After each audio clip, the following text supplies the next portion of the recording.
Hello, and welcome along to the Vagus Nerve Masterclass this evening. I'm so happy to have so many of you on here watching live.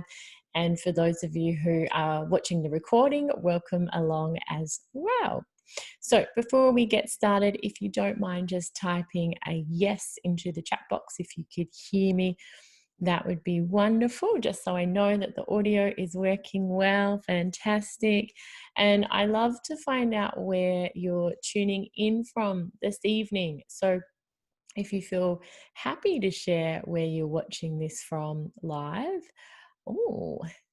it's always really fun to see how spread out we are. But yes, we're also connected as well. We've got people from Cork in Ireland, California, Sweden, inner West Sydney, LA, Amsterdam, more from Sydney, Bigger Valley, New South Wales, Brisbane, Melbourne, Sydney.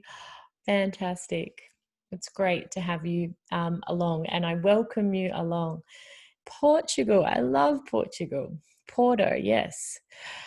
So what I'm going to do is pop the screen now over to the slides so you can see, and we'll be using those as the teaching for tonight. And just to introduce myself to you, first of all, my name is Jessica Maguire, and I'm a physiotherapist, an integrative physiotherapist, and I work a lot with people who have a lot of issues in that mind-body connection, and that's how my work got into focus mostly just on the vagus nerve. And I found for a lot of people it's been the missing link. It's been really helpful to start to incorporate that into their activities of daily living. And that's why I made this presentation initially for my patients. I started running workshops, and then it grew, and I could see there was definitely people wanting to learn more. So my hope and intention is from tonight, the education that you're given is empowering for you to understand, and to see that a lot of the responses that happen are part of our physiology. It's not actually us doing this, it's how we're wired. And also to have the tools and the practices that you can use when you're in the heat of the moment under stress. And maybe if you tend to have some anxiety, or you're recovering from a trauma, or you've had chronic stress, that you can use those when you feel yourself getting dysregulated with your nervous system. And also that long term, you can begin to do the practices that start to reshape the nervous system. Because the really wonderful thing is that the nervous system, yes, it's shaped by your past experiences and relationships, but it can also be reshaped by what you do each day. And that's where, we have the opportunity to change our nervous system, which is really wonderful. So I'm just going to share my screen with you so you can see the slides that we're going to use. And we'll pop that onto that. Go away, view, and we will share this as a slideshow so you can see. And if, as we go through, you have any questions, please feel free to type them into the chat box. I will do the Q&A at the end, but feel free to start typing those in if there's anything that comes to mind. So just a little bit on the logistics. As I said, the Q&A is at the end. Now, whilst this work can be very therapeutic and healing, it's not a replacement for psychotherapy. So if you're working with a therapist, I strongly recommend that you keep doing that, and you can use these to help in addition to your therapy.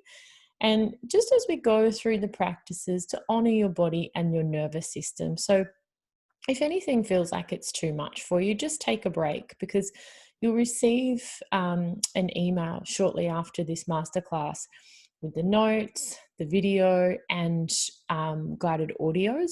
So you can go back to them again and again. And you're also going to receive some notes that are written in the email, so you can reread through those if you wish to, but you will have the recording of this So I invite you to really just take this in, relax, not to worry too much about trying to write everything down, just to take it in and do the practices and enjoy those, because you can revisit it. Now, once I send the masterclass recording to you, it's really important to download it because it will expire, that link. And so I'll lose access to it as well, and I won't be able to resend it out to you. So if you download it, and I'll have instructions of how to do that in the email I send out, you can come back to it as many times as you'd like to. So let's chat about the vagus nerve. Now you can see in this picture here, we see the vagus is these yellow lines. So it runs down, it actually starts in the brainstem, the base of the skull, runs down the side of the neck and has connecting branches into the ears, down the sides of the neck. You can see that it's also running then into the chest. So it has branches that connect with the heart. Really important, those branches. And then we have branches that go down underneath the diaphragm here, and they influence the gut. So that's also really important as well. And the vagus is phenomenal. It actually is almost equal to the spinal cord in length. So it's an amazing nerve that branches out and touches many organs and influences so many of our symptoms. And that's what we'll be covering tonight.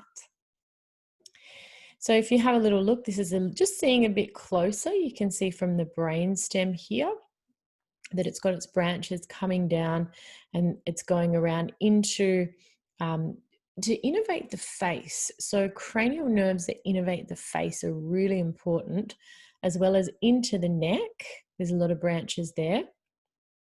Down into the heart, so this is a bit of a close-up there, and the lungs, so that's why it's influenced with breathing as well, and then down under the diaphragm to the stomach.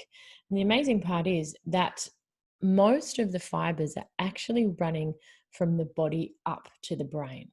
So they're afferent fibers that send information of what's happening in the body to change what's happening in the brain, and it creates a bit of a loop. So I'm just going to read you something that was written initially by Charles Darwin. It's actually in 1872, and he called the vagus the pneumogastric nerve. So he knew about this two-way connection between the brain and the body, and this is what he said. When the heart is affected, it reacts on the brain, and the state of the brain reacts through the pneumogastric on the heart. So that under any excitement, there'll be much mutual action and reaction between these, the two most important organs in the body. And as I've said, there's a little bit there on the anatomy that it exits the brainstem, it goes through the jugular foramen, which is a gap in the neck, down the neck, chest, abdomen, and innervates the viscera of almost every organ on its way. So why is the vagus nerve so important? It's the epicenter of the mind-body connection, and it controls our autonomic nervous system. Now, don't worry if any of the terms you don't understand. I'll be explaining those as we go through the presentation, and you can also, of course, ask any questions at the end. But that's related to how we recover from stress. So basically, our stress resilience is determined via the vagus nerve. And a healthy nervous system is actually not always calm. It's flexible and resilient. And so that means that, say I was having to deal with a bit of an emergency, my nervous system could excite, or it would bring me up to react quickly, to make a decision, to deal with what's happening. But I would also be able to recover from that fully, and I could come back down into a state of balance. So what we're looking for really is a balanced nervous system. We're not trying to always be calm. And the vagus nerve really is what helps us regulate our emotions. So it's really linked to our emotional health as well as our physical health. It's the communicator between the gut and the brain, and it impacts on digestion and is also involved in your intuition. So we'll be talking at the end about the enteric nervous system, and that's really important for a lot of communication around neurotransmitters, so things like serotonin. That also has a big impact on that connection to from the gut to the brain. And when it's working properly, it has an anti inflammatory role. So, this leads to a reduction of many chronic health issues like pain. It improves gut health and immune functioning. And as you'll see tonight, it really involves nearly every system in the body. And it's particularly important if you have a history of trauma or lots of periods of chronic stress that were too much for you, because it changes the way these systems work and it moves us more towards dysregulation, which is how many physical health issues happen, but also things like anxiety and depression. So we'll be covering that as well. So I'd really love to start out with a little practice nice and early, so it brings you into the optimal state for learning. And posture is really important with the vagus nerve and the nervous system. So let's just try this as a bit of an experiment. So if you just checked in with how you are sitting here at this moment, and then if you were to bring yourself into a posture that would embody fear, or a posture you would be in if you were really scared, just try that. So you might bring your shoulders up, you might get some tension in your face and your jaw. You might hollow your chest. You might make fists with your hands as if you're bracing.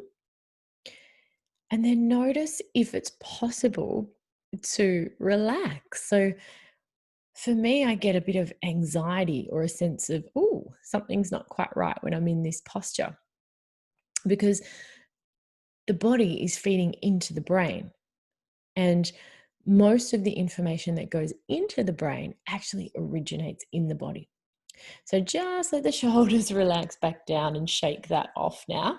I promise that there won't be any more practices that put you in a state that's not nice. The rest will hopefully be a lot nicer to your nervous system. So what we know is that posture shifts, like what we just did, they influence blood pressure receptors known as baroreceptors. And baroreceptors send signals to the brainstem to either increase or inhibit the vagus nerve. So if they inhibit the vagus nerve, what we know is that sympathetic activity increases more. And that's what pushes us more towards fight or flight. So in that last experiment, when we were taking on that posture of fear, we actually were making our nervous system move more towards fight or flight. And you could maybe you could feel that. And it doesn't take long to start to create a sense of dread or worry or anxiety when that's your posture. And if you think, if you were to sit at a computer all day in this sort of posture, working, by the end of the day, you're certainly going to have a sense of anxiety. So one of the best things that you can do several times per day is actually to check in with your nervous system and shift your posture to help it find a more optimal state. So what I like to do at the start of each practice and also at the end of each practice is to get a baseline. And the reason that this is important is because there's no one practice that I can say, do this one practice and you're going to stimulate your vagus nerve. It depends on where you are, how you're feeling, depends on if your nervous system is more in mobilization or the sympathetic, or which will cover this, or whether you're down in more of a shutdown. So what works really well is if, as you start to do these practices, you do a check-in beforehand and you do a check-in afterwards, and you see how they changed you. But you also become aware of what state your nervous system is in. Then, with all these tools that you're going to be given from our masterclass, you will have a toolkit and you can say, oh, I'm going to try this practice, or I'm going to try this practice. This works well when I feel like this. So that's my invitation to you, is to be a bit of a scientist with your own nervous system and begin to understand what works for you. So what we start with is checking in with how you feel in your mind and body right now. And we start with taking a baseline of the mind. So you could look at from a scale of 1 to 10 where you are. 1 would be slow thoughts, you feel vague, it's hard to focus, you might feel spacey. And 10 would be racing thoughts, jumping from thought to thought, maybe anxious and unable to focus as well because the mind's jumping all over the place. And there might be a bit of panic there. So 5 would be the optimal. So just have a tune into your mind. You can close your eyes if you wish to and see where would you be on that scale.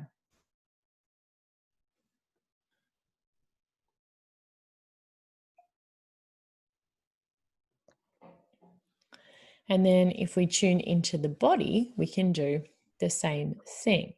So on a scale of 1 to 10, 1 would be extremely lethargic, fatigued, almost heavy and difficult, like difficulty getting up to move. And 10 would be difficulty sitting still, hyperactive, tension, fidgeting, not being able to sit still. Where would you be on that scale if 5 was in the middle? So tune into your body and just get a baseline of both the mind and the body before we begin our next practice.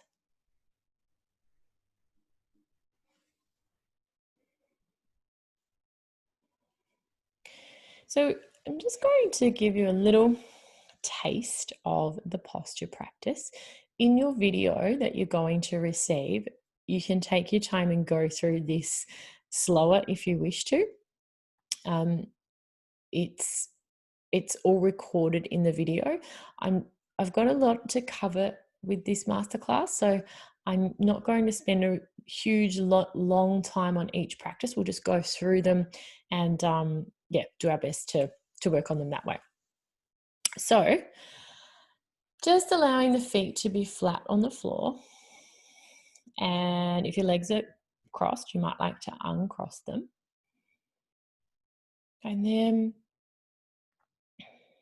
feeling the sit bones or the base of your pelvis connected to your chair or your cushion.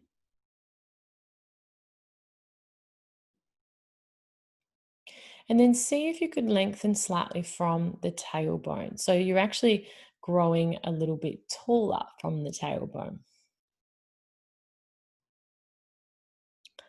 And then there might be a sense that you're lengthening from the lower back,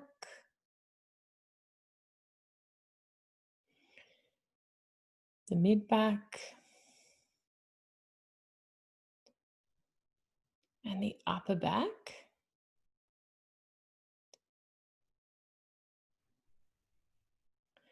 And then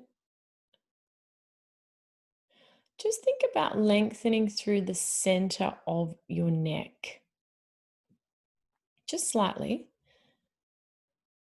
And you might feel as though the back of your neck actually moves just a smidge, 0.5 centimeter to the wall behind you.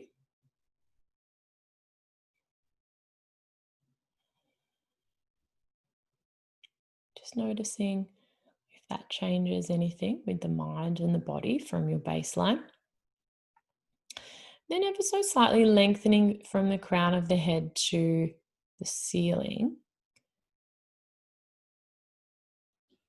So getting that sense now of energy moving up through the center of the body so that you become more alert, perhaps. So you might notice this energizes the nervous system. And then just softening the eyes, softening the jaw. Let the little muscles of the face soften. And see if you could let the tongue really relax into the lower palate. Relaxing down to the root of the tongue.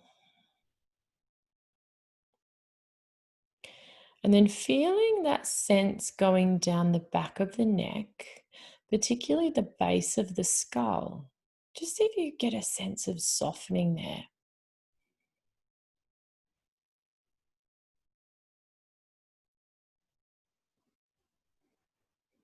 And softening the tops of the shoulders. So if you notice when you check back in with your baseline of your mind and baseline of your body, just see if there's any changes from this practice.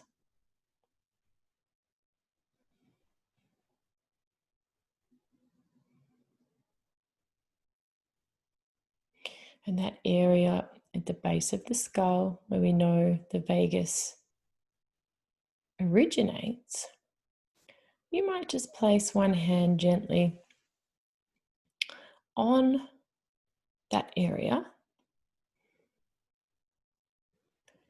and just see with that very gentle contact if there can be a natural softening in this area.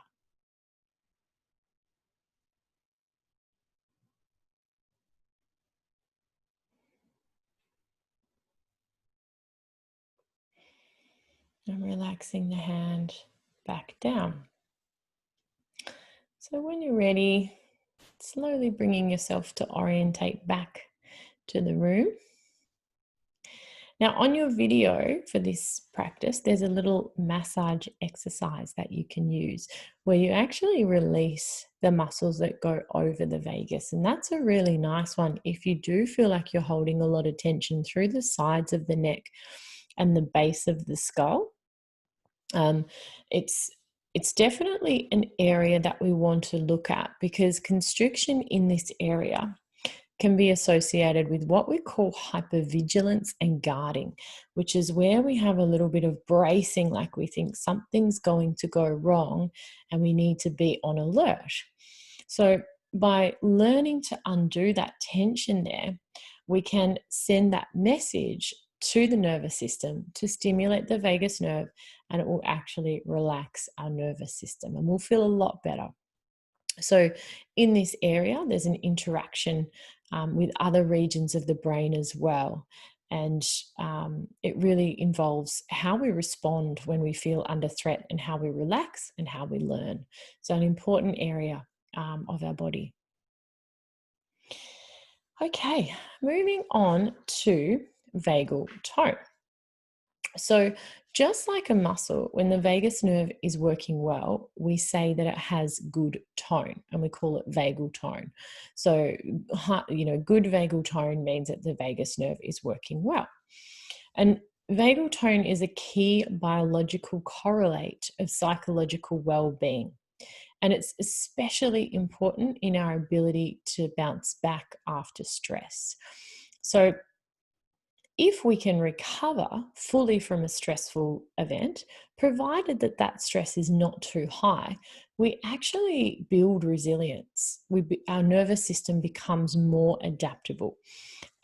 Challenges and stress is actually good for us, provided it's not too chronic, provided we get the opportunity to recover, and provided that it's not so much that it overloads our system. So, for example, if I had a project to do at work that was a challenge and it pushed me outside of my comfort zone, but I got the opportunity to still rest, recover, I could still switch off from that, that would be good. But if the stress was so high that I was thinking about it all the time, I was always in that state of fight or flight, and my nervous system afterwards didn't quite get the chance to recover because then I had the next project to deal with, then that would take its toll on my nervous system and could affect my vagal tone. So we're looking for the right amount of stress to have that's good for us. And some things, of course, are way outside of our control. when we look at systems of marginalization and, one-time shock traumas and things like that, we have no control over those things. But the things that we can control, it's very helpful to have that recovery and that ability for our nervous system to bounce back after the stress.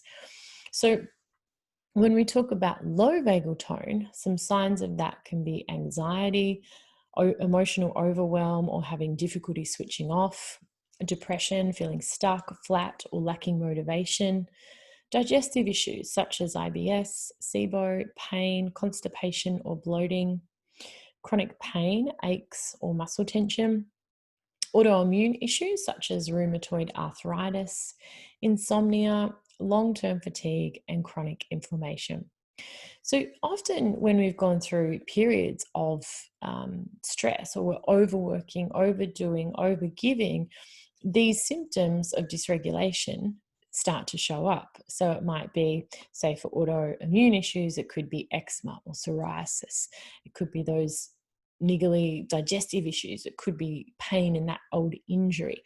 And whilst these are, as standalone things, not so bad, it's when we start to develop numerous symptoms and also when they are prolonged. So I think paying attention to symptoms like this, if you have them, if they've sort of flared up, it can really be a sign to say, okay, it's time to do some practices where I let my nervous system rest and get that recovery. And that's how we start to regulate our nervous system and recover from things like this. So, how do things go wrong? Well, stress puts our nervous system into overdrive. So basically, we spend too much time in fight or flight, or we spend too much time shutting down. And I'll cover that a lot more in the masterclass. So the nervous system then searches for danger by signals that it's receiving from the vagus nerve. And then there's changes in what we call neuroception, which is like our inner surveillance system or security guard. It's always on the lookout for danger. And that receives signals from interoception, which are the signals coming from inside our body, and also exteroception, which is what we see outside of us. So trauma doesn't have to be something necessarily like a horrific accident or a disaster. It could be prolonged stress that was too much. So say a failing business, or financial hardship, or oppression, or a bad relationship. So it's very individual what trauma is. For you and I, we could experience a very similar thing. And for me, that could be something that there's trauma from it, but for you, it might not be that case. And following those periods of chronic high stress or trauma, our nervous system can sometimes think that this danger zone is our normal state. So we don't come back to that safe zone where we get to rest and digest and where our body recovers and repairs. And that's where a lot of those symptoms that I mentioned on the previous slide comes about. And it's important to remember that with stress and trauma, it's not just a psychological thing. It's what's happening to our physiology. It's how we're wired. And a lot of it's happening outside of our conscious awareness. So how do we assess the vagus nerve? Well, we do this a lot so this is what I check with patients that I work with, is I look at their heart rate variability, and it's something that we explore more in the 6-week vagus nerve program. But to give you a little taster tonight, we'll go through some of it. We use heart rate variability, and higher heart rate variability is associated with a greater ability to recover from difficult situations. So lower heart rate variability is associated with prolonged stress, anxiety, and emotional dysregulation that keeps going after a situation that was hard for us has ended. So you might just use these questions as insight. So it's not to use as a judgment of yourself, to feel like you're doing something wrong under stress, but more just to get an idea of how you respond to stress, because it's really insightful to know that. So you might think back to a recent event, a stressful event, just something on the moderate scale, nothing too high, and just think, how long did it take me to return to a normal state of calm after I was stressed? And did the amount of fear or anxiety or stress or anger that came match this situation? Or was the response from the nervous system quite a lot? Am I often experiencing a sense of fear or worry, even though I know things are actually okay rationally or logically? You know that, but for some reason, through your nervous system, it's sensing danger. Do I get gastrointestinal issues or other physical sensations after stress? Do I experience insomnia in difficult times? So you could also ask this question where it's not about yourself saying, do I, but does my system? And that's what I think is really interesting and less personal, to look at the way that your system responds to stress, because it's been shaped, remember, by your past events and also by relationships, and it's just taking a snapshot of where your system is at now and also moving it towards where we'd like it to be. So, heart rate variability. Now, this is a great picture, and you might have seen down the bottom of this picture those red lines before. It's an ECG pattern, and we can see that the heartbeat interval is getting shorter here. So that means that the heart is beating faster. So if you imagine beat, beat, beat, beat, it's getting faster. And what that means is that we're looking at this blue line going up when the heart's beating faster. This happens when you breathe in, and it's also happening when the sympathetic nervous system kicks in. And then if you look down here, notice how those red lines are getting further apart, which means that the heart is beating slower. And so this blue line goes back down. And what we actually want to have happen is to be eventually forming, if you look at this picture on the right, this really nice coherent pattern here. Now, this is an organized sine-like wave, and it happens when there's coherence of the heart. So in the picture on the left, look at that pattern difference. So you can see it's what we would call incoherent and disorganized. And so what happens is the brain actually is receiving these signals from the heart via the vagus nerve. So they actually, with what's going on at the heart, will send a signal up, and that will go up to higher brain center areas, and it will result in how you feel. So we often think of the brain as this chief commander of everything, but it's more like a warehouse, and there's information coming into it from the body, which we call bottom up information that goes to the brain from the body, and it influences the brain. So we can actually learn through practices and technology, which, as I said, this is something we do in the vagus nerve program, how to move from a incoherent pattern to a more coherent pattern. And that in turn builds emotional regulation. It helps our physical health, and it helps us recover from stress faster. So this is really amazing stuff. So what I'd love to do is go through a practice, which is a heart rate variability practice, and it will just give you a little bit of a taster of what it's like to influence the heart rate variability. Now, without technology, we can't actually see that change happening in your heart of moving from incoherent to a coherent pattern. But through this, you can explore how this changes for you. So if you can find that nice posture that we set at the start, we'll get started in just a moment.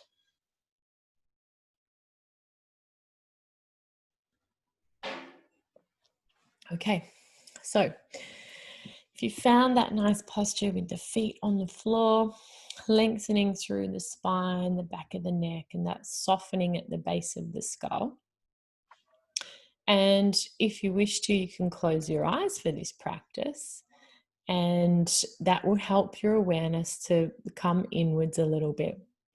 So before we get started, you might like to once again take the baseline of your mind on a scale of 1 to 10, where 1 was the slow, foggy, unfocused thoughts, and 10 was the thoughts that were jumping all over the place. And then you might also like to take a measurement of the body from 1 to 10, where 1 was feeling fatigued, difficulty moving, getting motivated, and 10 was restless, difficulty keeping still. And just see where you would be on that scale. So I'll give you a moment to get the baseline of the mind and the baseline of the body.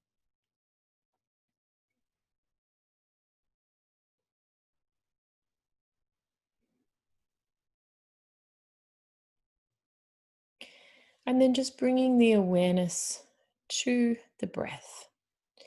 So wherever you feel the sensations of the breath the most, whether it's at the nose, the back of the throat,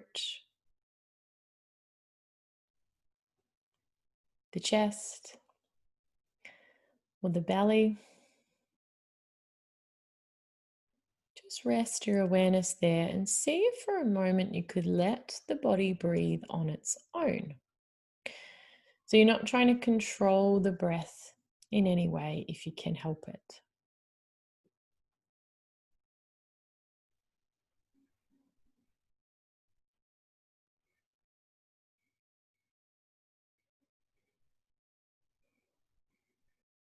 And then begin to count the length of your inhale. How many counts does it take for you to breathe in?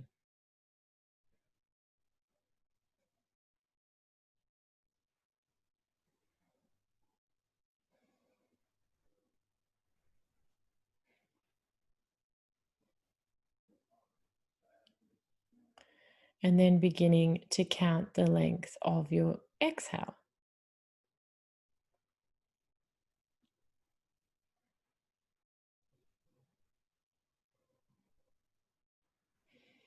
How many counts does it take to breathe out?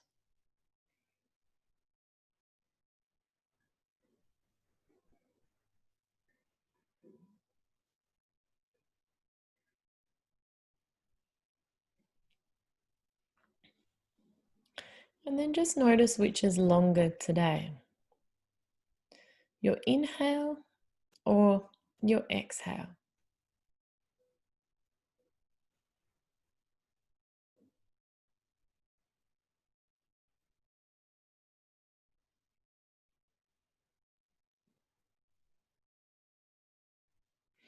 And then see if you could just increase slightly both the inhalation and the exhalation, just a little bit.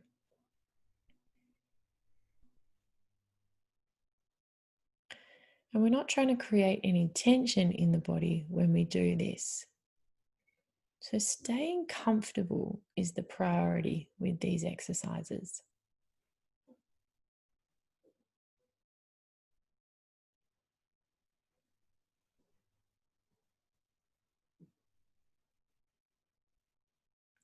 And then bringing the awareness to whichever part of your breath was shorter when you counted, whether it's the inhalation or the exhalation.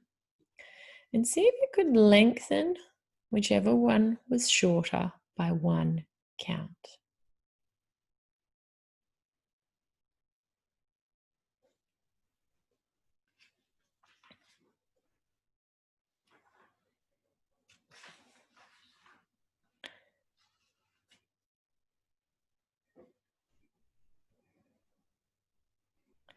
And then lengthening whichever one was shorter by another count, or until the inhalation and the exhalation are even. And just remembering to be patient and kind with yourself. If that feels uncomfortable, just honoring that and returning to whatever pattern was comfortable. But if you feel comfortable with the in breath and the out breath being matched, we've now moved to what we call one-to-one breathing.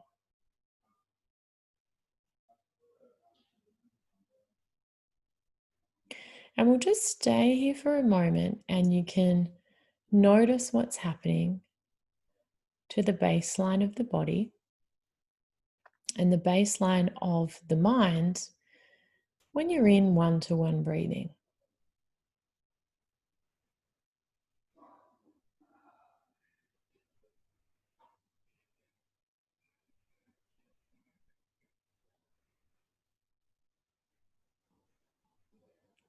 And if you don't feel any big changes to the mind or body, that's okay. Sometimes it just takes a little bit more practice.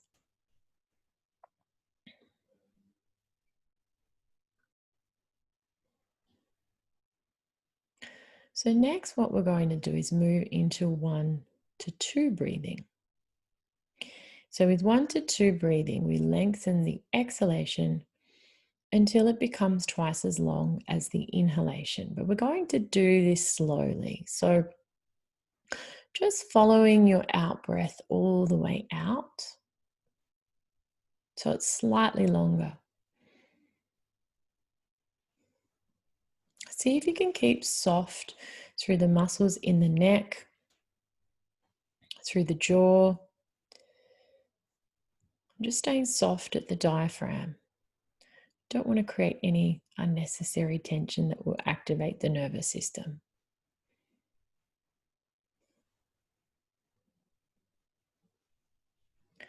And if that feels okay, you might lengthen the exhalation by one more count.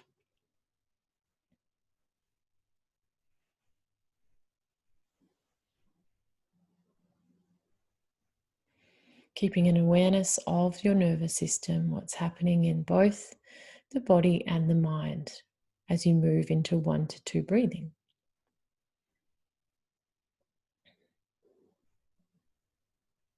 And then you could try lengthening by another count or moving fully in to the pattern where your exhalation is twice as long as your inhalation. Now, if that breath pattern feels uncomfortable or forced, just bring it back to wherever it was that you last felt comfortable and work with that.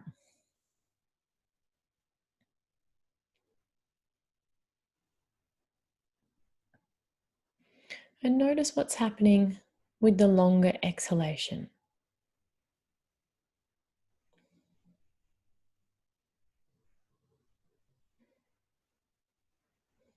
What's happening with the mind?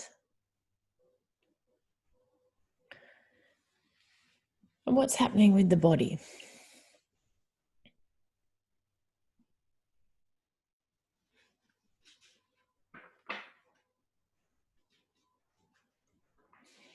And slowly orientating yourself back to the room if you've had your eyes closed.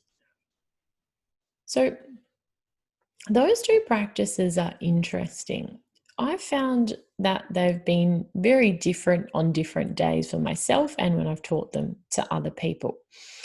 If you feel sleepy, one-to-one breathing tends to work better because the longer exhalation has more of a relaxing effect or a calming effect on the nervous system, and it can actually make you feel like you're getting flatter. So if you know you tend to swing to being more flat and down or shutting down, you might stick with one-to-one breathing. If you tend to be more on the anxious side or fight or flight, you might find that the longer exhalation is helpful. Now, it's going to depend on the day. So this is again where the baseline of the mind and the body are really useful to check in and then decide which practice to use. And as I said, if you didn't notice any big changes with trying that, that's okay. There, you've got the audio recordings of these, and you can experiment with those for longer and notice what happens. And also experiment with using them in the heat of the moment when you might be a little bit stressed, and explore what happens there for you. So regulation is our ability to manage our emotional state and to calm ourselves during heightened emotion. Now, whether you see this as good or bad, you actually learn to regulate your emotions by what you saw your parents doing when they were stressed and under pressure. So, when things were hard, thinking about how your parents reacted to that stress, that is something that's modeled to you. Now, your attachment with your parent also determines your regulation.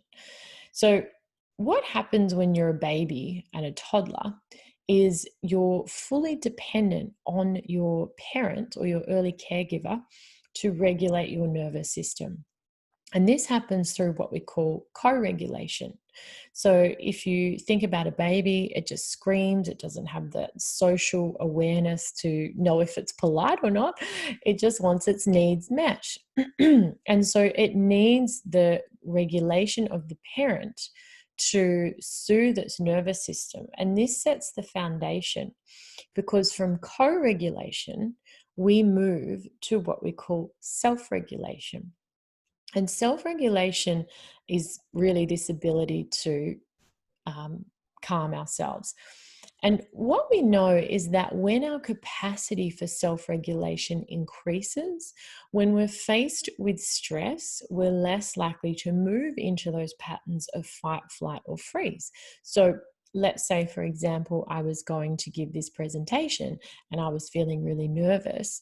Well, it's okay. I could be nervous, but the nervousness wouldn't stop me from being able to do the presentation, and it wouldn't completely overwhelm me or change my physiology so much that I might be shaking or sweating. So it's really about expanding our what we call window of tolerance, which we're going to cover shortly.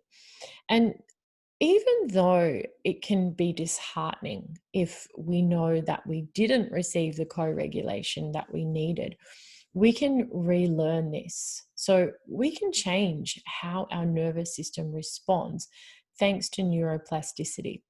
And we can use co-regulation with a therapist. We can use this with our partner.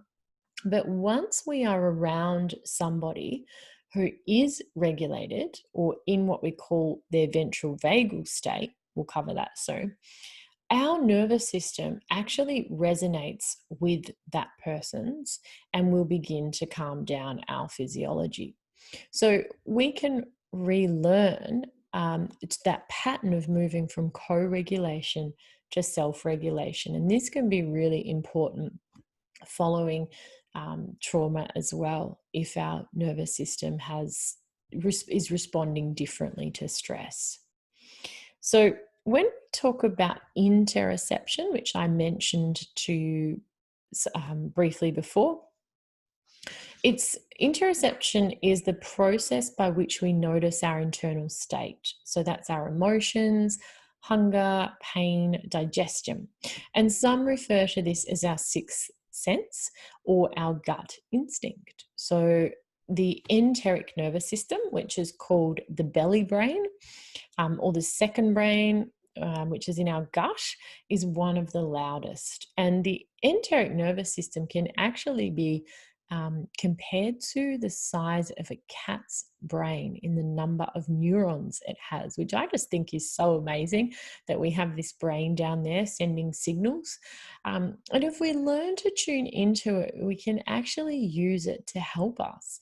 There's research that shows that people who are able to make decisions based on this gut instinct or the inner knowing that comes from the belly tend to be more successful and make better decisions. So it can give us a lot of trust in ourselves. Now, feelings that arise from nowhere can be a part of our physiology from a past memory.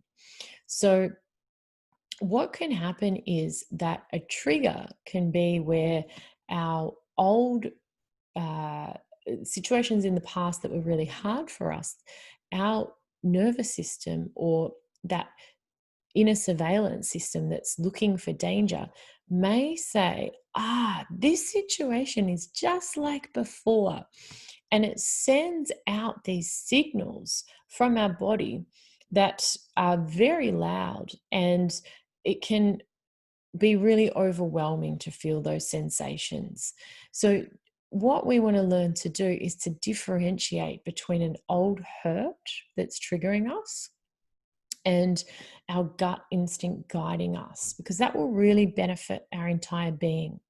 And as I said, those gut instincts are calm and they bring confidence, and wise decisions can come from here.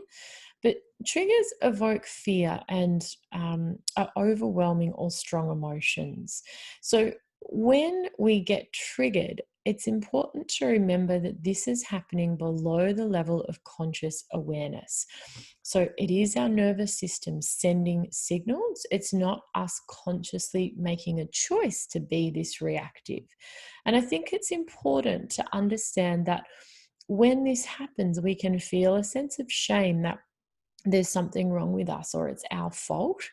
But it's may just be that we have an overactive surveillance system that is trying to keep us safe, because in the past, something that's been hard for us, it doesn't want to happen again. So although it can feel very overwhelming and very difficult when we get triggered, it's also useful to remember that it's not our fault and that we can keep working towards reshaping our nervous system so that we see things in the present moment as they are. And an example I often get asked about this is, what kind of trigger could that be? So it might be that my partner says something to me that reminded me of something that somebody I once was in a relationship said, and it took me back to that time, and I had a reaction that was like pushing a button, and I may have gotten really angry and said something hurtful, even though it didn't warrant that. So that's what a trigger is. Now, if we have a little look at this picture here, we're looking at then dysregulation. So what we want to learn to do is skillfully detect sensations and emotions early on.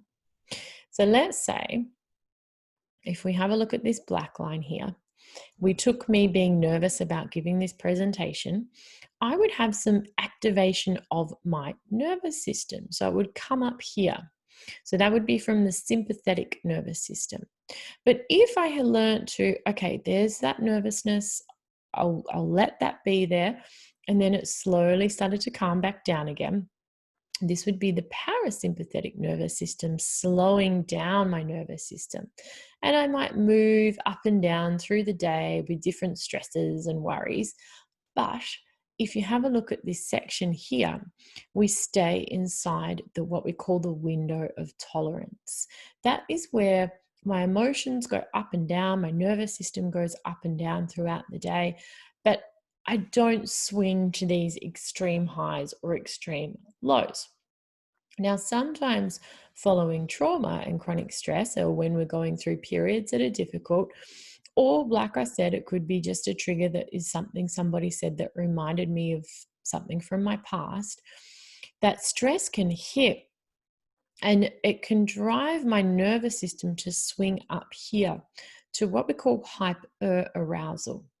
And this is where I might have strong anger, hyperactivity, hypervigilance. I can't sit still. I'm being flooded with these really strong emotions. And sometimes people's response can be to go into a shutdown or hyperarousal, which means being stuck on off.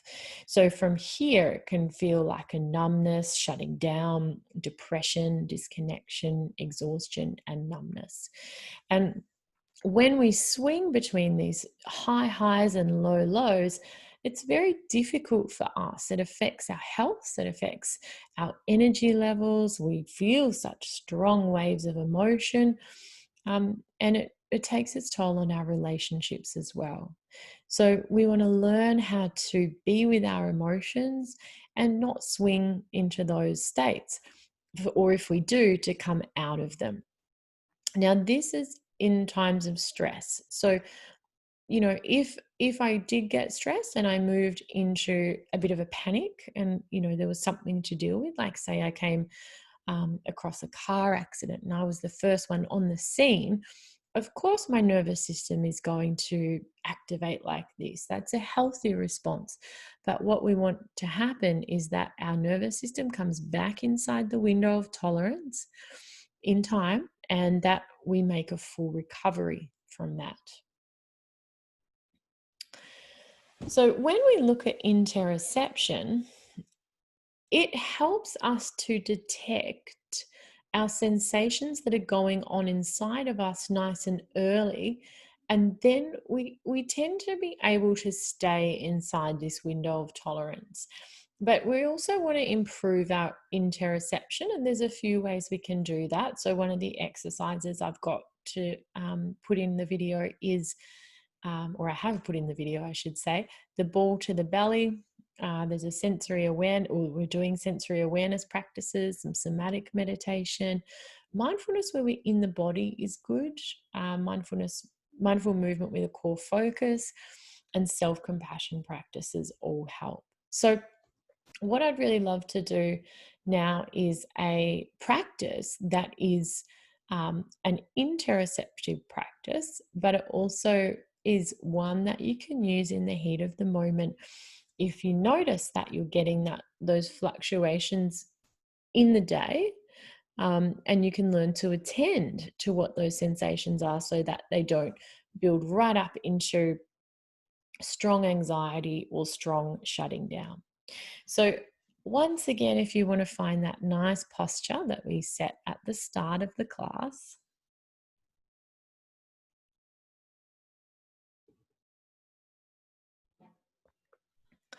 and then I'm going to invite you to bring to mind a situation that happened for you recently that was mildly to moderately stressful. So nothing high, nothing that's going to overwhelm you, but something recently where it created some stress and some tension. And again, as I said, you don't want anything that's going to overwhelm you for this practice. And if you'd like to, you can close your eyes. And just bringing to mind that situation in the movie of your mind. So seeing where you were, who you were with, what made it challenging,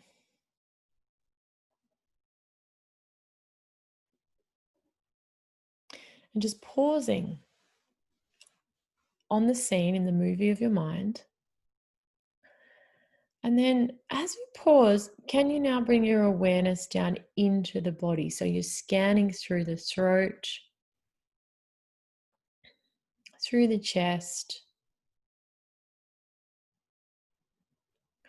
through the belly, and just notice what is here. So if you can detect the place where in your body the sensations are the strongest from this particular scenario, and you might just place your hand there so you know where it is. It could be, as I said, the throat, chest, belly, shoulders. Just place a hand there and see if you could name the sensations that are here. So that could be tightness, just mentally whispering these words, burning, gripping. It could be heat, constriction. And just notice what happens as you name the sensations that are there.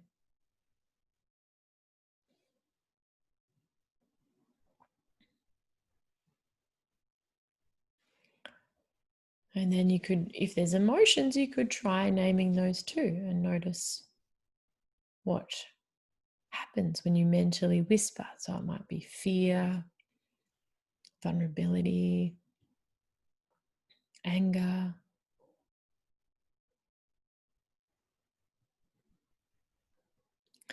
And then just allowing those sensations to be the best that they can. So letting them be there without trying to push them away, which is our natural tendency, but just doing your best to allow them to be as they are. Going back to naming sensations if emotions feel too strong. And then you could ask the part that feels vulnerable, how do you want me to be with you right now? Or what is it that you most need?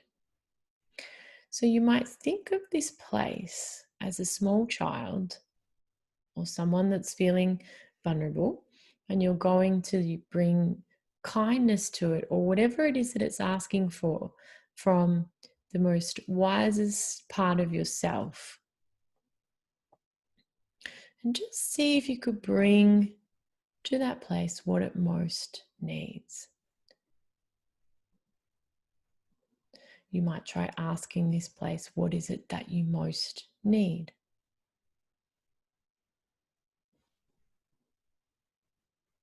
Is it care, presence, safety? Just see if you could give the place what it most needs. And then notice what happens. Is there a shift or a change? You could again place your hand on this area.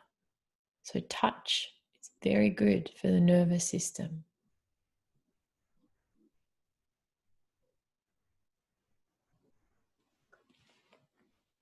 And when you're ready, slowly opening the eyes and coming back. So that practice is an interoception practice that is wonderful because when we name emotions or sensations, we do engage the vagus nerve, and we actually bring in a part of our brain called the prefrontal cortex. So this down regulates the emotional part of the brain so that we can better self-regulate. And like what we did there, we were almost being the parent to ourselves. So in some way, we can self-regulate with almost like reparenting that part. And this is really wonderful for our nervous system. Some people find naming emotions is too strong. So if going into that area feels like too much, naming the emotion might be too strong. So then what you can use is naming the sensation. So that was something like gripping, tightness, but that will stimulate the vagus nerve, and it will also bring in that part of the brain that down regulates the emotional part of the brain. And the reason that I quite like this one is because you can actually do this in the heat of the moment. So say you were in a conversation with somebody and you were getting worked up or you were feeling triggered, you could name, mentally whisper what's going on in your body, connect to that, and you would be down regulating your nervous system and the emotional brain so that you're less likely to get out of control, anger, or anxiety and say and do things that maybe you don't mean. Gosh, okay, so we're doing really well. Thank you for still sticking with me. We're just after 7:05, so we have about another 20 minutes, and then we'll go into, or maybe 15, then we'll go into the Q&A. So exteroception refers to what we see what we hear, what we taste, smell, and touch. So these are the paying attention systems. And safety really isn't just a cognitive experience. So we know that, and I'll cover this more as we go through, but we know that when we move into fight or flight, these systems, how they operate, actually change. So when you get scared or strong fear, you will actually have the muscles of the middle ear change so that you are not going to detect the sound of human voice as well. You're actually going to tune for predator sounds. So that's kind of amazing. And this is why learning is so hard if you're in a state of fight or flight. This is why communication is so hard, because you're not actually hearing, you're not primed for communication if you're in fight or flight, and especially if you're moving into freeze. So exteroception is definitely affected. Now, neuroception, this is our inner surveillance system. So it's how we distinguish whether situations or people are safe, dangerous, or life-threatening. And interoception and exteroception are what make up this neuroception. So the sensations that we receive and what we see going on around us, what we hear, what we smell, what we taste, all of that make up this neuroception. So I want you to imagine a security guard. That's what neuroception is. And this is the vagus nerve's job. So we learn to store information about emotional experiences with the aid of the amygdala. So that means that if an experience is strongly emotional, we're more likely to store that information. And then that's the information that we're more likely to recall. And it's purely a survival response. I mean, we wouldn't, if we saw a snake in the bushes when we were out for a walk, we want to remember that experience so that the next time, if that happens, we will probably get out of the way.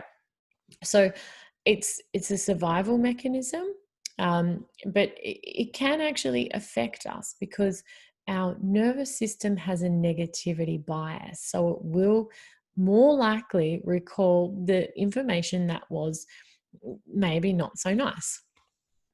Now, what happens from neuroception is we receive this information from the interoception and our exteroception, and this is going on below the level of conscious awareness, but we move between these different zones. So the vagus nerve moves us between these zones. Now, the green state, this is where we feel safe, relaxed, socially engaged. And it's like where we'd be ready to communicate with people and share a meal with them. So when we're in this state, our hormonal systems are optimized, we're primed for learning, for productivity. Some people call it like our flow state, but it's really priming us for connection. So the cranial nerves actually activate our face for expression so that we can connect with other people. The middle ear muscles that I spoke about, they're priming us to detect the frequency of human voice. So even if we're in a crowded room, we'll still hone in to hear the sound of voice. That's what we're prioritizing in this state. We also have what we call vocal prosody. So when we speak, we're moving through a big range, and you'll notice that it's like this is priming us for somebody to be expressive. So this is the state that we could say is our optimal state. And when we get stressed or something triggers us, we move into the yellow zone. This is our sympathetic system, and it mobilizes us. So we see danger, and it might be what we, move into fight or flight. And as I said, in this system, we lose that connection of the muscles of the middle ear.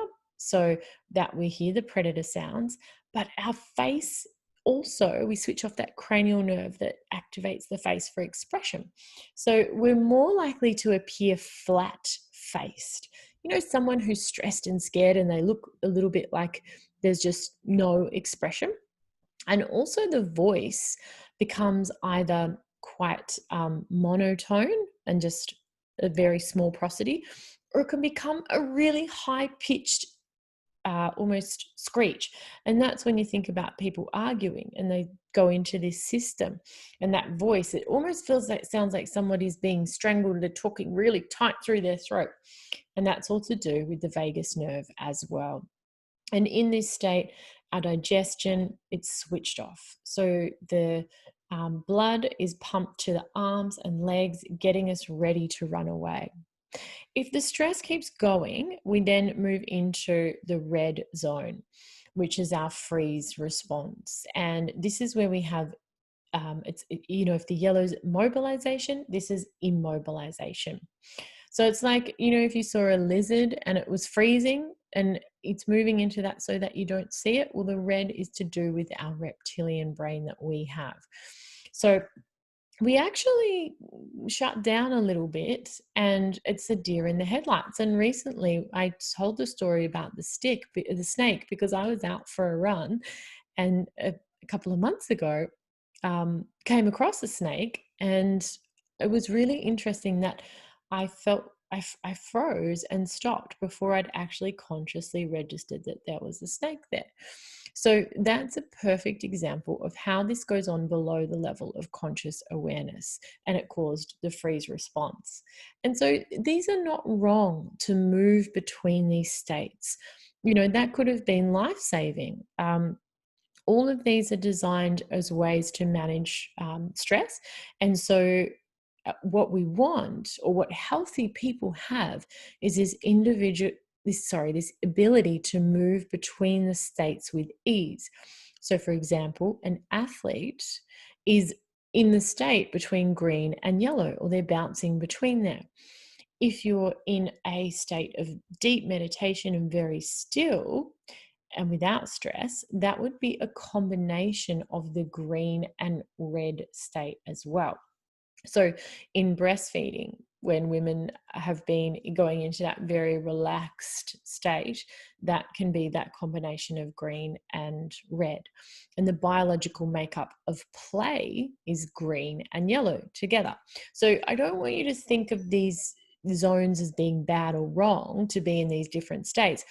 It's only if it's under stress does it then become something like fight or flight or a freeze response. So the mobilization and immobilization without stress is absolutely normal. So what we're going to do is a practice now that helps us get in contact with a sense of safety. And the reason is that we are going to come into the green zone when we do that. And safety is the priority of our nervous system. When you look at the many responses that we have, they're all aimed at survival, trying to survive. And so the antidote for many of the things that we've spoken about is learning that, or teaching the nervous system to feel safe again. And that will then send the message to the organs that it's okay, you can do your job, everything's fine. It sends the message up to the brain that it doesn't need to be anxious, it doesn't need to shut down and feel flat. So let's practice. I'll let you get yourself into that nice posture where you can be both alert and relaxed, as we spoke about it from before. And closing your eyes if you wish to. And just getting that baseline of the mind and the body once again.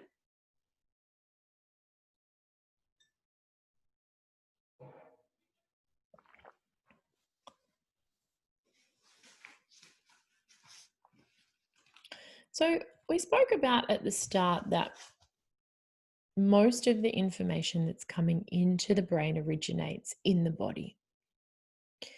And the body is telling the brain a lot of the time that everything is fine.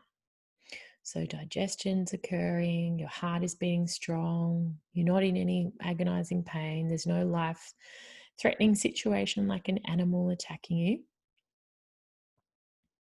But because these messages are going on all the time, sometimes we just tune them out and we don't notice that we're basically okay.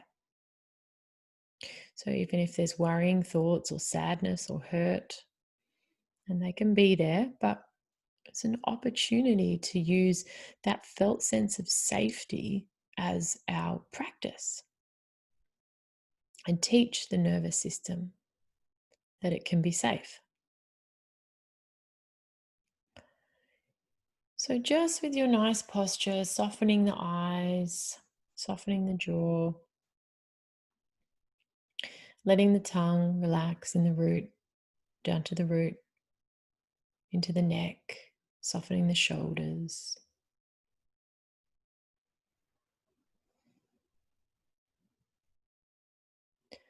Relaxing down the length and the volume of both of your arms into the hands.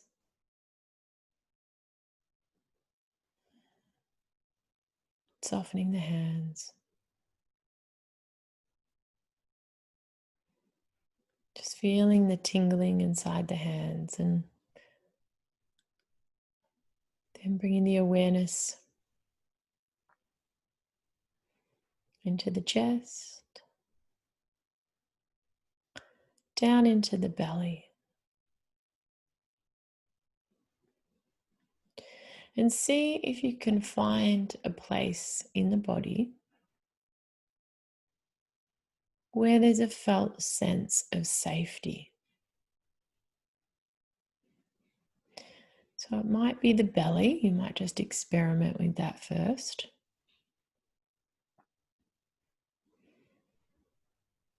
And just rest your awareness in that felt sense of safety, somewhere that it feels there's goodness.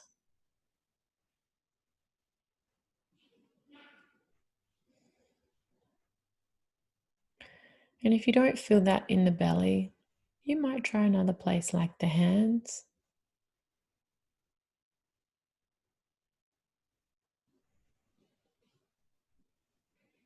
And just resting in that place like it's a home base.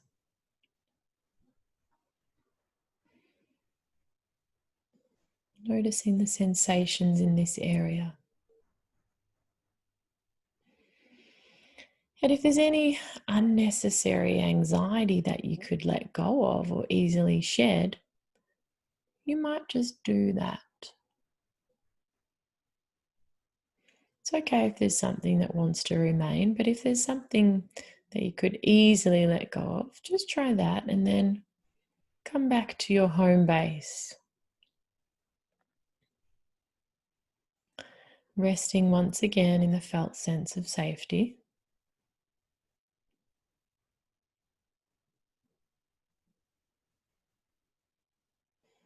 And just let that feeling expand. So if you're feeling the felt sense in the belly, see if you can really take that in and see if it might travel up to the chest and shoulders or down to the hips. Or if you're resting in the hands, you might feel that sense of safety expanding to the arms.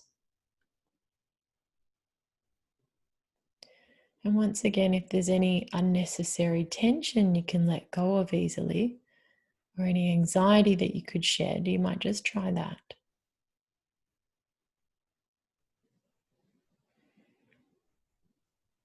And then coming back again to your home base.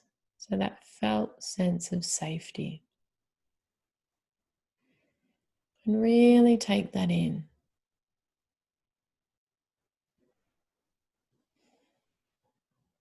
Really let that fill you completely. And just see if you could almost rest in that place of safety.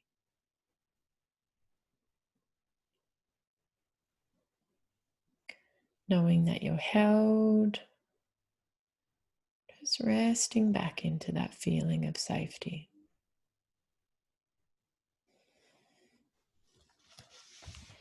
And when you're ready, slowly opening the eyes and coming back. So you might just reflect on if it was challenging or easy to feel the sensations inside the abdominal area. And there's a link with gut disorders and a disembodiment. So it can be challenging to feel inside the gut if you've had gut disorders. And often we are taught to hold the belly in. So holding the belly in can make it harder to feel the sensations there. But what's really important is when we deliberately cultivate a state, so we just cultivated the state of safety, it's more likely to become a trait, because what we know from a neuroscience perspective is that states become traits. So if in our past seeds of adversity, anxiety, not feeling safe and uncertainty have been planted, what we can do is learn to plant seeds of that safety and goodness, which we did by feeling that and taking it in. And then we were trying to let go of those feelings of tension and anxiety, which is like taking out the weeds. So it might seem like this is a really simple practice and that it wouldn't be enough to help with things like anxiety and depression. But neuroscience is showing that these practices, done several times per day, just for a few minutes, are enough to change our nervous system. So the science is showing they really work. And it's, something like that just done a few minutes can be enough to turn things around. So I encourage you to keep hope in the fact that even if your nervous system has been shaped by those past events and those seeds planted, there's still a lot that we can do. So thinking about planting those other seeds. Okay, moving on to the autonomic nervous system. We're going really well, guys. So it's made up of the sympathetic nervous system and the parasympathetic nervous system. And we can think of our autonomic nervous system like a car. So the sympathetic branch prepares us for activity. This can be exercise, play, or a threat that we need to deal with. It's like putting the accelerator down, and it's getting us ready for things like fighting or fleeing. Now, the parasympathetic nervous system we can think of as the brake. So this is what slows our physiology down, and it's important. But what's changed from looking at the autonomic nervous system? We have a new model, which is called the polyvagal theory. And it was developed by Stephen Porges. And his model says that the parasympathetic branch has two branches. And that is from the vagus nerve, and it's made up of the ventral vagus. Ventral means the front, and the dorsal vagus. And dorsal means the back. So it just relates to how they run. So we've got two ways of slowing our physiology down that are related, but they're totally different in their responses. So the ventral vagus, we could call the smart vagus, and it's myelinated, which means it has a white coating over the nerve, this part of it, that is like electrical insulation. So it means that it functions quickly and accurately, hence the name smart vagus. So this is what moves us into that green zone that we showed before, which is also known as our social engagement system. As I said, for those reasons of how it helps us connect. And it innovates speech and communication, as I said. And this is also referred to as the vagal brake. So it supports the perception of safety. And that's what we just did in the last practice, was we looked at the ventral vagus. And it provides the necessary neurophysiological requirements for resilience and health regulation. Now, the dorsal vagus is known as also the dumb vagus, and it's unmyelinated. So it acts more slowly and with less accuracy. So we could think of this, if we're looking at the brake, the ventral vagus, we could say, is like the pedal brake, the one you use with your foot when you're driving. But we could look at the dorsal vagus as a handbrake. So it slows the physiology down too much sometimes under stress. And this is when we get shutting down. So we feel like heavy in our muscles.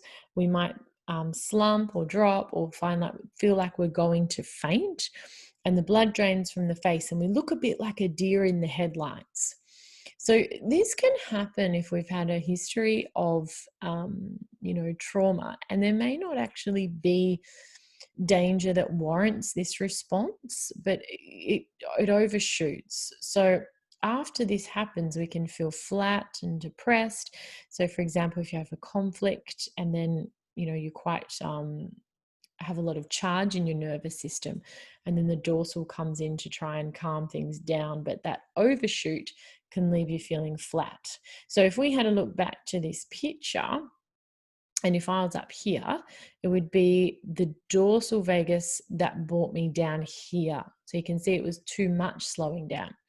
It doesn't show it on this picture, but if I was to move from here back into the window of tolerance, that would be the ventral vagus. So you can see they have a different effect. So I've said this already, that a healthy nervous system is not always calm. We want the vagus nerve to help keep that nervous system in an optimal state of balance. And as I said, sometimes we need to be on and be alert enough. If someone was aggressive towards you, you want the sympathetic nervous system to activate so you can fight or flee. And a healthy vagus nerve means that we put the correct amount of brake on so that the car, our nervous system, returns to an appropriate speed for the conditions that we're in and what the road is. So poor functioning of the vagus nerve means it can take a long period of time for your nervous system to return to the appropriate speed. Now, when things get stuck on, so there's too much sympathetic nervous system, we end up with anxiety, anger, irritation, restlessness, guilt, shame, and worry. We get inflammation, so there can be a lot of pain and issues with the skin as well. We can have insomnia because we can't switch off, and gastrointestinal issues. When things get stuck on off, so this is where there's too much dorsal vagus, we can feel flat and depressed, exhausted, shut down, feel helpless, and get that sense like our muscles are heavy, our arms and legs don't want to work. But we can also cycle between those two. So we might shoot up to be stuck on and then collapse back down to be stuck on off. So it's really the vagus nerve, when it's working healthy, that helps our nervous system function at our best. So we're not trying to shut down the sympathetic, but we do want more parasympathetic to have ourselves being mostly calm or in that ventral vagal state or the green state. And we want a little bit of sympathetic nervous system for enthusiasm, vitality, and passion, and occasional sympathetic nervous system spikes to deal with demanding situations. But when we get too much sympathetic, it's that tightness in the muscles in the neck and shoulders, and we did that practice for that. We had the tension in the legs because that would be getting us ready to run. Tightness in the arms, maybe signals that you need to push someone away. Tension in the eyes because we're scanning for danger, insomnia, that felt sense of fear, anxiety, gut motility is an issue, and chronic inflammation as well. And then in the ventral hyperactivity, so too much dorsal, we're more likely to have these symptoms. And I've covered this, so I'm going to go through it because we are going over time. I'm sorry, guys. And we've still got a bit more to cover. So chronic states lead to illness, and stress responses are meant to be short term. But what happens is if we get stuck in these patterns and we don't go back into the green state where our body can recover, we don't get regulated, and then we end up with chronic illnesses. So moving on to the enteric nervous system, I've said already this is the second brain, or our belly brain. And the vagus nerve largely serves the gastrointestinal system. So remember, we said that within it's the as many nerves as a cat's brain, and it's our oldest brain. So many hormones are produced here, including 95% of the serotonin in the body. That's really important for us feeling good. So the vagus nerve connects our gut and our brain, and most of that is sensory. So for every one fiber going down of the vagus nerve, 9 fibers are going back up. So it sends really important information. And we can feel it through butterflies in our tummy, a gut instinct, feeling sick to the stomach. And also we can feel it from the heart. So that sense of being open-hearted, warm-hearted. And these signals coming in from the brain and the heart influence the entire brain. And we do make subliminal messages from here, decisions from here. So things like, oh, I don't know, it just doesn't feel right. I don't want to do that. So it's really influencing us. So I want to finish with one more practice, which is called VU. And it's one of my favorite ones for stimulating the vagus nerve, because it stimulates it in the gut, but it also stimulates it in the chest, in the throat, and the vocal cords. So it's a chant. And what we do is on the exhalation, we make the noise VU, and it sounds like this. VU. And if you could imagine that there was a ship returning home to a foggy bay, and it wanted to let everybody know that it was arriving, and it would sound its horn to, let them know it's coming home, this would be the noise. So what we do is we take a nice deep breath in. On the exhalation, we VU, and then we pause for a moment. And when the body's ready to breathe in, then we breathe in. Okay, so we are after 7:30 already in Sydney time. I'm just going to go through 5 of these so you can get a little taste, but remember you've got the video of this as well. So finding that nice posture and taking a nice deep breath in when you're ready. And breathing out.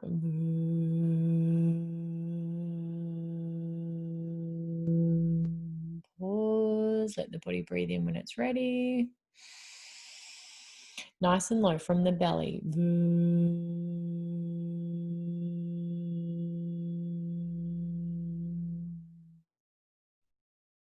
Breathing in when you're ready.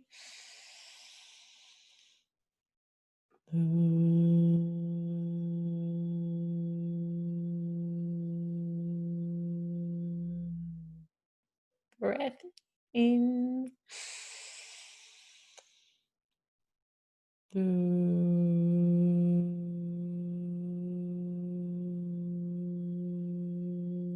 Last one. You can place your hands on the belly if you're finding it difficult to feel the vibration in the belly.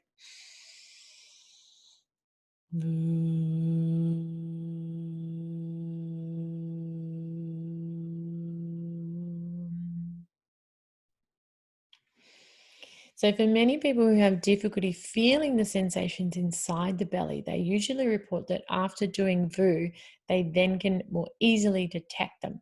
And if you didn't quite feel that in the belly, make sure you do it low enough. So if I'm doing more VU, that's more upper chest, VU, more middle chest, but going really deep and low will get down into the belly to stimulate the vagus nerve.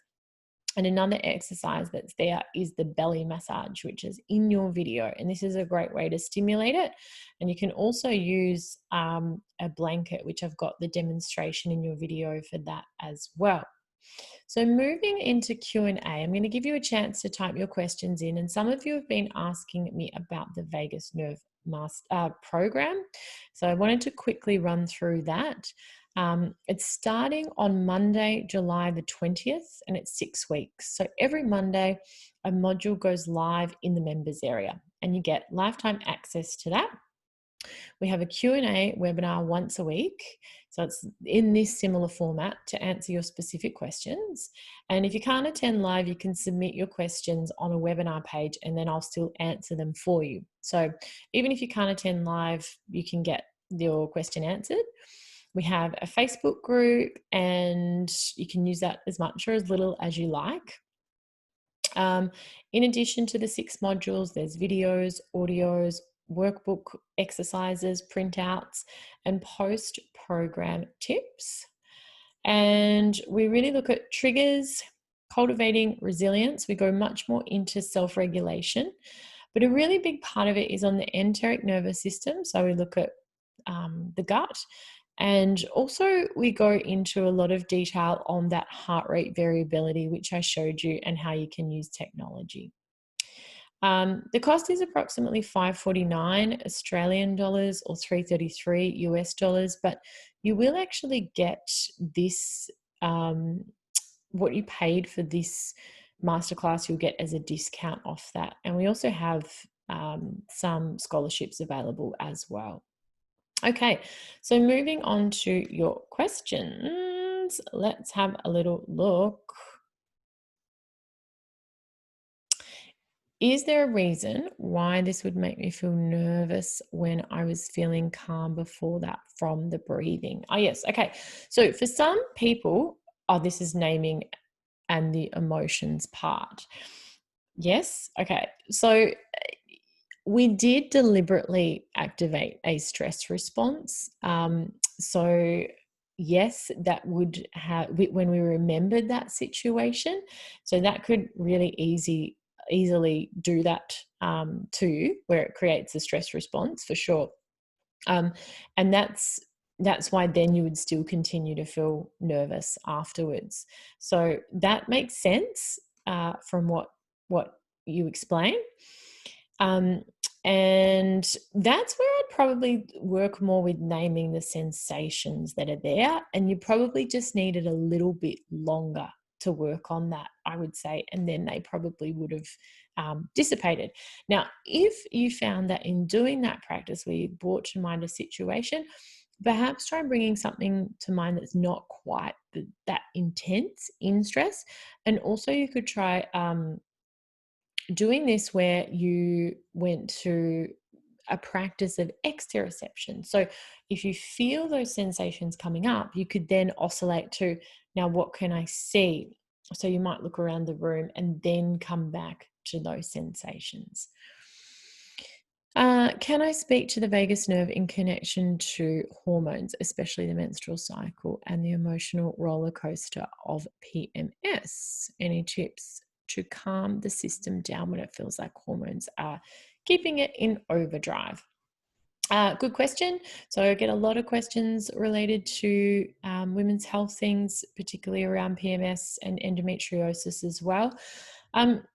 What I've seen in recent research is that the dysregulation that we spoke about, so if you think that the autonomic nervous system gets dysregulated, that is connected directly to the immune system becoming dysregulated and the hormonal system becoming dysregulated too. So it's not just one system in isolation. So anything that you do that improves regulating your nervous system with the autonomic nervous system, it's going to have a positive effect on the hormonal system or the endocrine system, as well as the immune system. And for pain, then that would certainly be linked to that.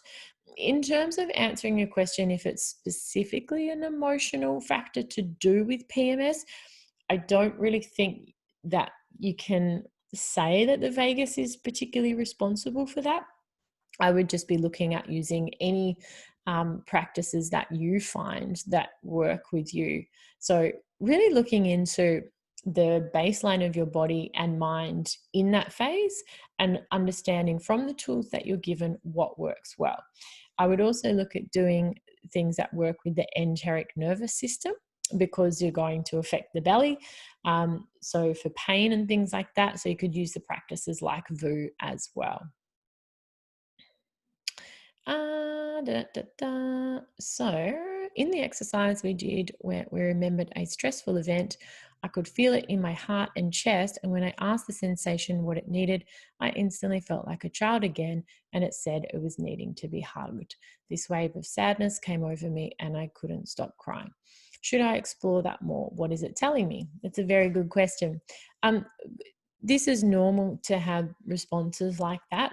You know, that sadness moves through crying can be really healthy. The only thing I would say for people to watch for is that they don't feel emotionally so overwhelmed that it's super triggering. But anything where it's like, you know, that reaching to the sense that it is like a child is actually really good. So it's a practice of self-compassion which can help with interoception. So you could try this practice again, and see if you know, many rounds of that could untangle that in the nervous system. And we know through neuroplasticity that we can change those pathways. So, you know, I see that as a positive response, that you can connect with that. And certainly inquiry into the place where you're asking what it needs is super useful for interoception too. Okay, another question. Had a hard time breathing in deeply when sitting upright, tightness in the chest. Can this be due to trauma? It can be hard to do breath work with trauma, absolutely. It can feel that it's too much, and so other practices can be better, or you can put some awareness, say, in the hands and then come back. But, you know, anxiety, if you're feeling a bit tight in the chest with that, that can be enough to do it. I would say trying to keep the breath not so long, so not breathing as deep. And you could try that in a different position and see how that changes. So you could try that where you're lying down or in a supported position and see if you get a better result for that as well. Severe insomnia. I do have a lot of knowledge of the vagus nerve, so I do a lot of what you're talking about, but I still have a hard time with sleep. Yes, you can send me a question afterwards, and you're welcome. I'm glad you enjoyed the presentation. This is a great question. So, how do I detect in an early stage that I'm stressed so I will not peak the stress levels and not feel out of control? So, this is great. If you remember that picture, the graph that we had where the waves were like this, and then we had the red line going up and down. Basically, that naming of sensations or emotions nice and early is enough to stop the emotions coming up and down, up and down. So, if you can catch sensations and emotions early, you're more likely for them not to go out of control. What tends to happen is people push the sensation away because it doesn't feel nice, and that's human nature. Of course we want to do that, but when we do that and we go into thinking brain and maybe get a bit carried away with stories or trying to fix things, or, you know, trying to do more, that actually increases the fight, flight, or freeze. So my advice would be, try and be in touch with what's going on regularly. So it can just be checking in with the baseline of the mind, baseline of the body, and just naming those sensations, or hand on the sensation where it feels vulnerable, or trying a breathing practice. But the more you can be in touch with it, the better you're going to have a response. How often is it recommended to go through the practices outside the triggered state on a daily basis?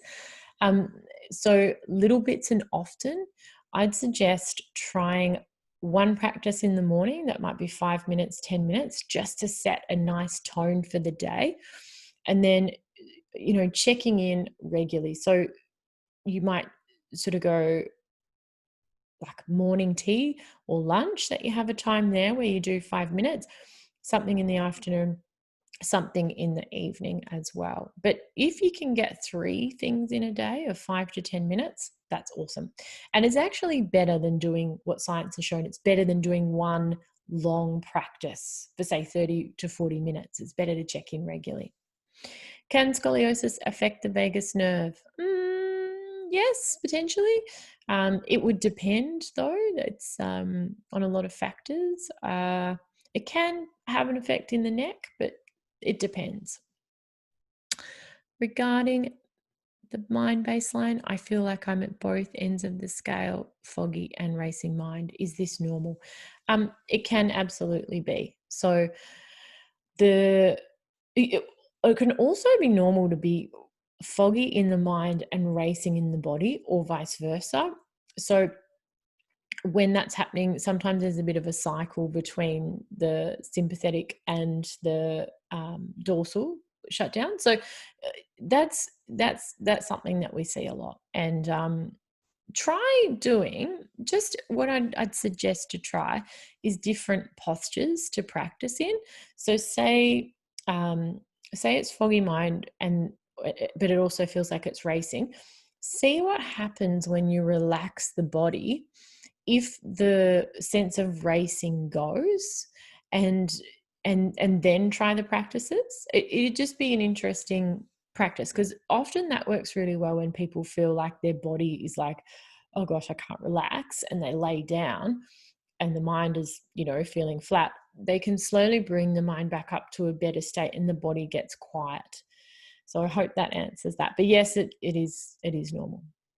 Where are we here? Thanks so much, Jessica. I found this class so insightful and really interesting. Okay, that's a comment, and you're welcome. Thanks for being here. How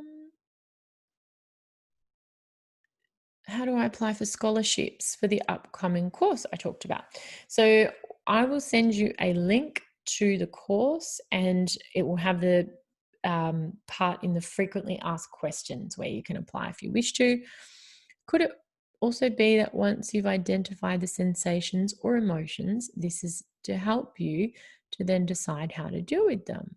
Yes, possibly. It possibly could be. Yep, sometimes there's an increase in, wow, this is what's here. So it can be that. Okay, that's everyone's questions. Thank you so much for being here and for staying all this time. We've nearly made it to 2 hours. Goodness me, I do like to talk a lot. So I'll send out the information, and please stay in touch on Instagram. If you want to join the program, then I'd love to see you in there as well. I've loved your enthusiasm and all your questions and your being here all this time. So thank you so much. And I'll be in touch with all these recordings soon. So take care. Bye.